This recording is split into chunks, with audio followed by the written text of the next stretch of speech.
So it's day one of the International Chemical and Product Tanker Conference, and we've just had a very interesting panel led by Rachel here. So Rachel, could you introduce yourself, please? Yeah, absolutely. So I'm a lawyer, I'm a maritime decarbonisation specialist, and I work at law firm Stevenson Harwood.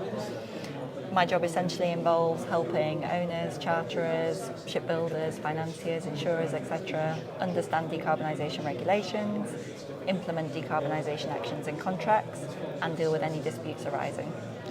Well, and talking of disputes arising, I felt a chill in the room when you mentioned towards the end of the question and answer session that, just so I get this right, ammonia is not part of the Bunker Convention and therefore might not be insurable because of the liability. Could you expand on that, please? Yeah, absolutely. So the Bunker Convention is there to limit liability in the event of a spillage. Ammonia doesn't fall within it in the way that the fuels of today do.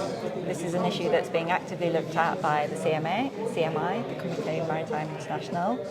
And what that means in practical terms, if you have a liability which is unlimited, is that there will be a real reluctance to insure that risk because you don't have a cap on the liability. So that's the issue there, and that's something that's being actively considered at the moment. Okay, so how will things develop going forward? Because ammonia as a bunker fuel, as a marine fuel, is going to happen. We had a test loading of a test stem of bunkers in Singapore a couple of weeks ago.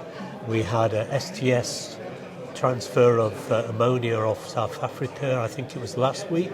So will the CMI, the committee, come to some agreement? I would imagine that there'll be new law in this space, and there's a need for that. My colleague Harris Sografakis is very closely involved in that work, and I think if we look into that space, the natural solution would be to develop new law that fills the gap. Okay, well, I look forward to hearing more about it, and thank you very much for your time. My pleasure. How have you found the conference? Is it what you expected? Yeah, the conference has been really interesting. I mean, we've covered a whole range of issues from geopolitical, technical, climate related. I think it's a great opportunity to understand and connect on the very current and very kind of topical pain points, but also identify where the opportunities lay.